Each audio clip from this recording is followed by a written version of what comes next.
वृश्चिक रास हा सप्ताह आपल्या राशीला काही अशुभ तर काही शुभ फळे देणारा असा जाणार आहे। आपल्या घरात सुवार्ता कळतील। आपले कोणी कुटुंबीय त्यांच्या करिअर मध्ये अथवा शिक्षणामध्ये स्ट्रगल करत असतील तर त्या सफल होतील आणि त्यामुळे आपल्याला आनंद मिळेल। सोबतच आपल्या घरचेही खुश होतील। कुटुंबामध्ये काही नवीन जबाबदाऱ्या आपल्या अंगावर पडतील आणि सोबतच वेगवेगळ्या आव्हानांना आपल्याला सामोरे जावे लागेल। पण याला आपण घाबरून जाऊ नये। प्रत्येक संकटाला आव्हानांना धीटाने सामोरे जा। पूर्ण कुटुंबियांनी एकत्रित सामना करा म्हणजे सर्व काही ठीक होईल। आपल्या परिवाराच्या स्वास्थ्याची काळजी घ्या कारण अचानकपणे आपल्यापैकी एखाद्या परिवारजनाची तब्येत बिघडण्याची शक्यता आहे।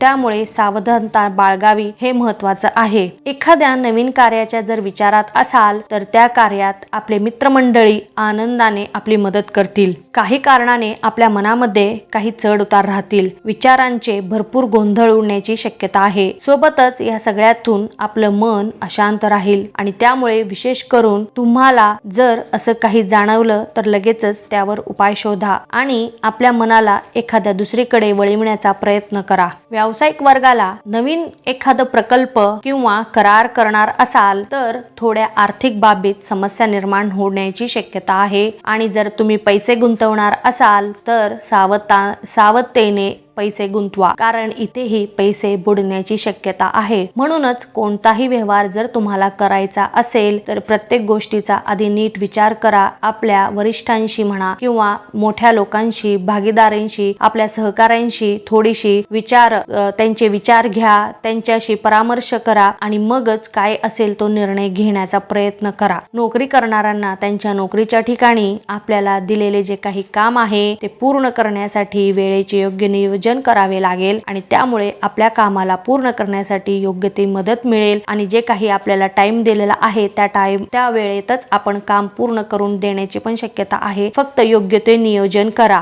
तरुण वर्गाला जर तुम्हाला नवीन करिअर करायचं असेल तर तुम्हाला ती संधी मिळण्याची सध्या शक्यता आहे, तरी तुम्ही त्या संधीचा पुरेपूर फायदा घ्या। जर तुम्हाला कोणासोबत भागीदारीमध्ये व्यवसाय करायचा असेल तरी करा, परंतु जे काही करार असतील, अटी असतील, शर्ती असतील त्याचा तुम्ही आधी विचार करा, अभ्यास करा आणि मगच जर त्यांच्यासोबत तुम्हाला व्यवसाय करायचा असेल तर करा, पण विचार करून करा। येणाऱ्या तुम्ही प्रत्येक अडचणींना तोंड द्याल, त्याच्यावर मात कराल आणि जे तुम्ही काही ठरविलेलं असेल ते तुम्ही प्राप्त पण कराल। फक्त प्रयत्न करणं हे थांबवलं नाही पाहिजे। महिला वर्गालाही अति उत्साहाचा असा काळ आहे। काही वस्तू खरेदी करण्याची शक्यता आहे आणि त्यातून आपल्याला भरपूर लाभ पण मिळेल। थोडा पोटाच्या तक्रारी डोकं वर काढतील, म्हणूनच थोडंसं खाण्यावर किंवा बाहेरचं खाण्यावर तुम्ही नियंत्रण ठेवायला पाहिजे। विद्यार्थी वर्गालाही आपण ठरविल्याप्रमाणे निकाल लागण्याची शक्यता थोडी कमी आहे आणि त्यामुळे आपण इथे थोडंसं निराश व्हाल, तरीही चिंता नसावी। ठीक आहे, आपण कशामध्ये कमी पडलो आहेत याचा तुम्ही विचार करा, त्याचा तुम्ही शोध घ्या आणि त्या गोष्टीवर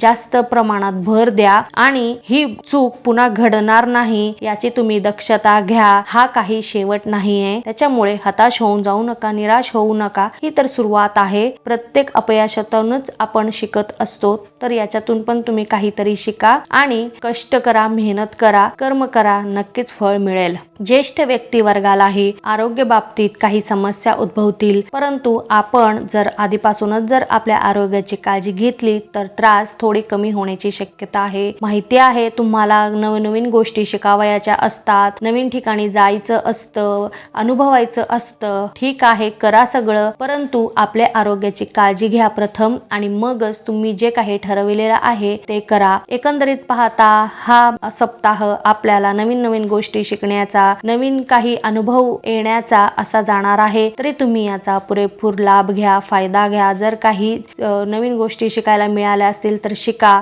तुम्हाला माझे हे व्हिडिओ आवडले असतील तर इतरांनाही याचा लाभ मिळावा यासाठी आपल्या मित्रमैत्रिणींना, नातेवाईकांना हे व्हिडिओ नक्की शेअर करा आणि लाईक करा। महत्त्वाचे म्हणजे सबस्क्राईब करा। धन्यवाद।